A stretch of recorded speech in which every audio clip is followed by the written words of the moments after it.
Once upon a time, in a certain kingdom, there was a girl named Karen. Karen was born into poverty.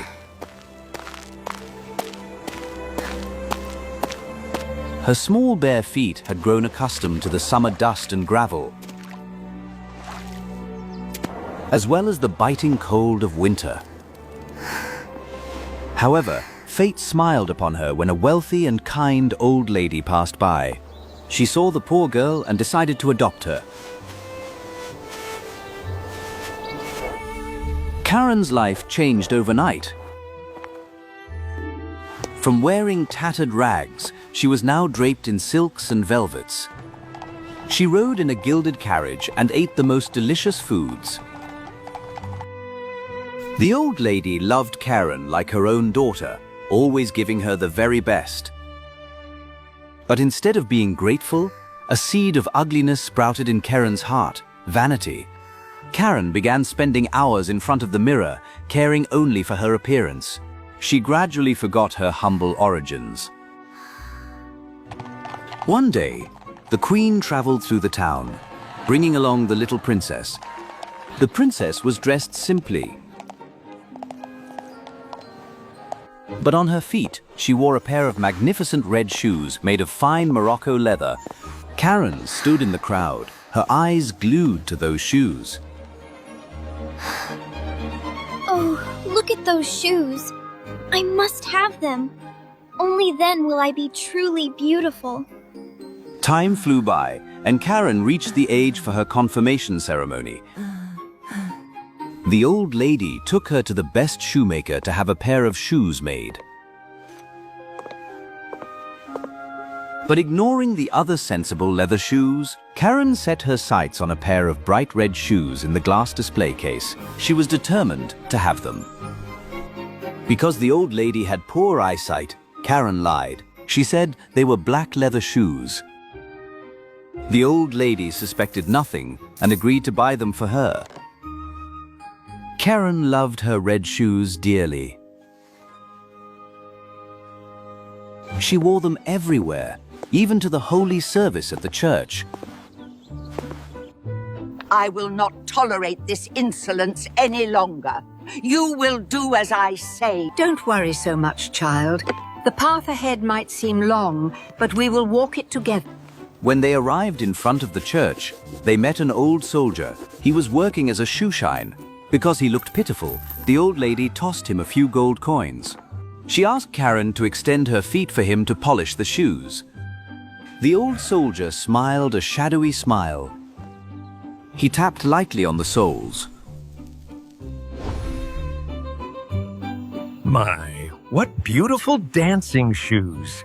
Mind you stick fast when you dance. Karen paid no mind to the old soldier's strangeness. Everyone at the ceremony was shocked and stared at her glaringly red shoes. But the naive Karen thought they were admiring her. Throughout the sacred ceremony, everyone focused on praying. But Karen's mind was glued to the red shoes sparkling beneath her dress. She secretly admired them, turning her ankles to catch the light.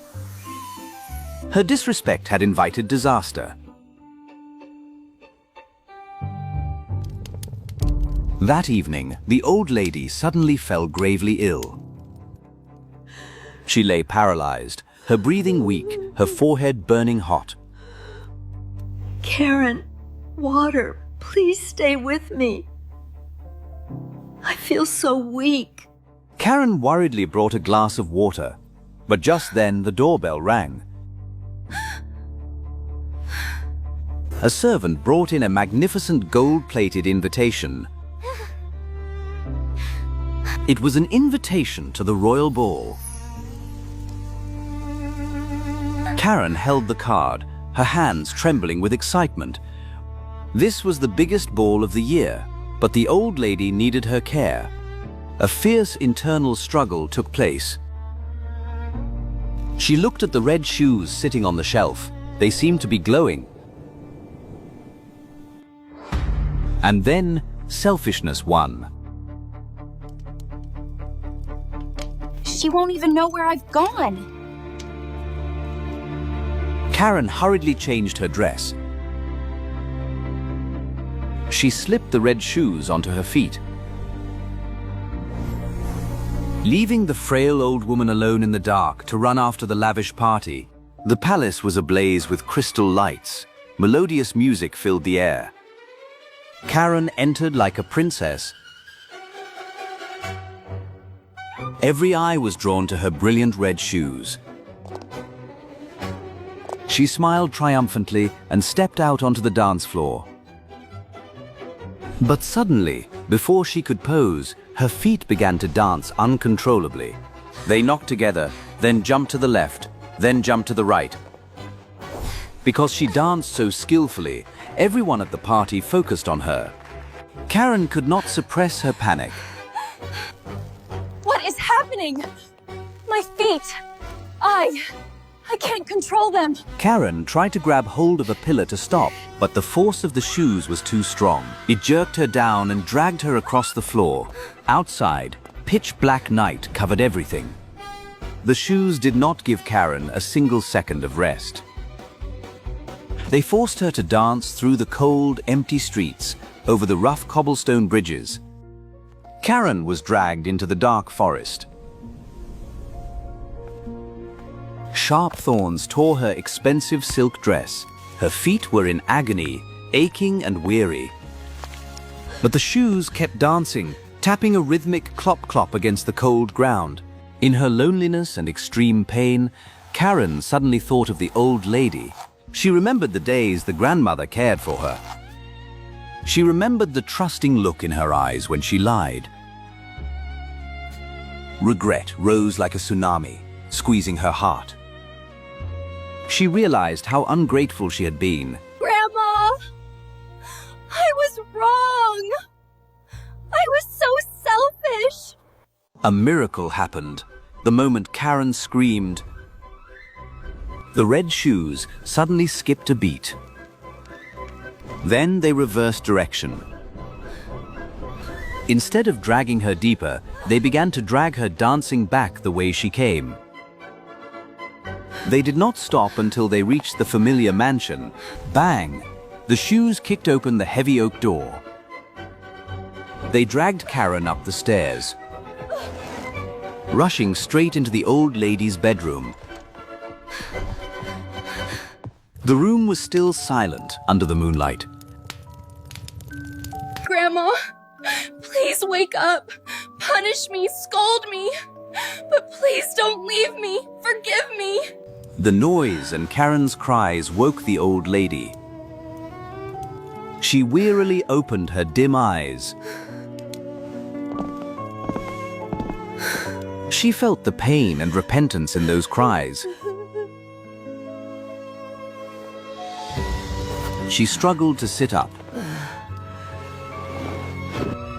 Using her last bit of strength, she opened her arms wide. Karen? My poor child, come here. Hearing her call, Karen tried to use all her will to resist the shoes. She leaned toward the old woman, trying to grasp her hand. I love you, Grandma. I promise I will be good.